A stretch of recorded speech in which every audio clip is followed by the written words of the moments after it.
Economic times అనే పత్రికలో విజయమ్మ గారు మా గౌరవాధ్యక్షురాలు ఒక ఇంటర్వ్యూ ఇస్తే ఆ ఇంటర్వ్యూలో ఎకనామిక్ టైమ్స్ అనే పత్రిక YSR Congress party willing back Congress post 2014 అని ఒక హెడ్డింగ్ పెడితే మరి ఈ ప్రభుత్వంలో చంద్రబాబు నాయుడు గారు కేటీఆర్ గారు మరి హెడ్డింగ్ మాత్రమే చదివినట్టున్నారు.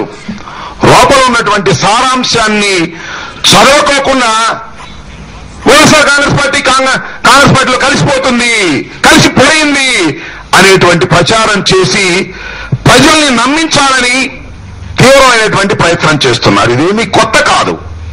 ఇంతకు ముందు కూడా కడప ఎన్నికల్లో జగన్మోహన్ రెడ్డి గారు ఒకానొక సందర్భంలో పత్రికా విలేకరులు ప్రశ్నిస్తే భారతీయ జనతా పార్టీ ముస్లింలకు 10% రిజర్వేషన్ కల్పిస్తానంటే అప్పుడు ఆలోచిద్దాం భారతీయ జనతా పార్టీ గురించి అంటే భారతీయ జనతా పార్టీలో జగన్మోహన్ రెడ్డి గారి పార్టీ కలిసిపోతుంది, భారతీయ జనతా పార్టీకి మద్దతు ఇస్తుంది అని ఈ పెద్ద మనిషే చంద్రబాబు నాయుడు గారు అంటే భారతీయ జనతా పార్టీతో అంత కాగినటువంటి చంద్రబాబు నాయుడు గారు తీవ్రమైన ప్రచారం చేశారు. మీకు గుర్తుండే ఉంటుంది.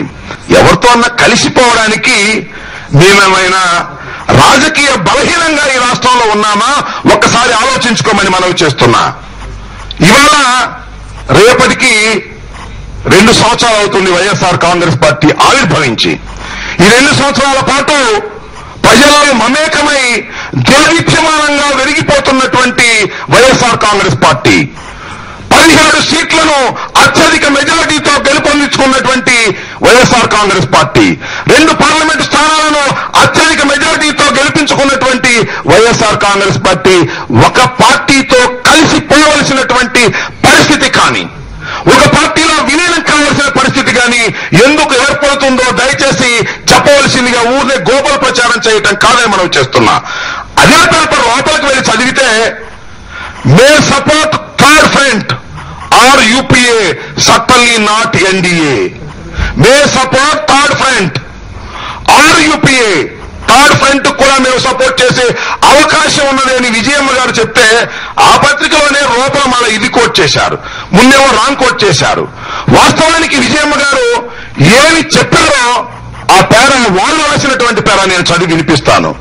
What kind of alliance would you prefer to have with Congress అని అడిగితే as for election as pre-election alliance is ruled out. We cannot predict the post-election scenario. We are clear about not supporting communal forces like BJP. Since we cannot support communal parties, we may support either a Congress-led united progressive alliance or a third front, keeping in view interests of Andhra Pradesh. We may join the government at the center and seek key ministerial beds. Who knows there could be multiple options at the center after 2014. 2014 ki multiple options వచ్చే అవకాశం ఉంది. There is a talk that the 5 big states UP, Maharashtra, Andhra Pradesh, West Bengal and Bihar would decide who is the next Prime Minister would be. ఇంత clear గా ఆయన స్పష్టంగా చెబితే కాంగ్రెస్ పార్టీలో కలిసిపోయారు, కాంగ్రెస్ పార్టీలో 2014 తర్వాత కలిసిపోతున్నారు అని మాట్లాడేటటువంటి పెద్ద మనుషులు ఇవాళ కాంగ్రెస్ పార్టీతో కలిసిపోయి ఉన్నారు. ఇవాళ కాంగ్రెస్ పార్టీని కాల్పడానికి ప్రయత్నం చేస్తున్నారు. నేను ఒకటే అడుగుతా ఉన్నా, చంద్రబాబు నాయుడు గారు ఆయన తాబేదారులు పొద్దున్న నుంచి బాగా పట్టుకొని ఊదుతా ఉన్నారే కాంగ్రెస్ పార్టీలో కలిసిపోబోతున్నాడు జగన్మోహన్ రెడ్డి గారు అని నేను అడుగుతా ఉన్నా. కాంగ్రెస్ పార్టీతో చీకటి ఒప్పందాలు చేసుకుంటే జగన్మోహన్ రెడ్డి జైల్లో ఉండవలసిన పరిస్థితి ఎందుకు ఏర్పడుతుంది?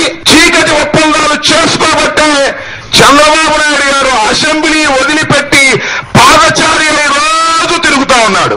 అసెంబ్లీకి రావయ్యా, అవిశ్వాస తీర్మానం పెట్టవయ్యా, ఓ ప్రతిపక్ష నాయకుడు అంటే నేను అవిశ్వాస తీర్మానం పెట్టను సరిగదా, అసలు శాసనసభకే రాను అని చెబుతున్నావంటే నువ్వు చీకటి ఒప్పందం చేసుకున్నావా, మేము చీకటి ఒప్పందం చేసుకున్నావా, ప్రజలు నిర్ణయిస్తారు త్వరలో అనేది కూడా మర్చిపోవద్దని మనం చేస్తున్నా.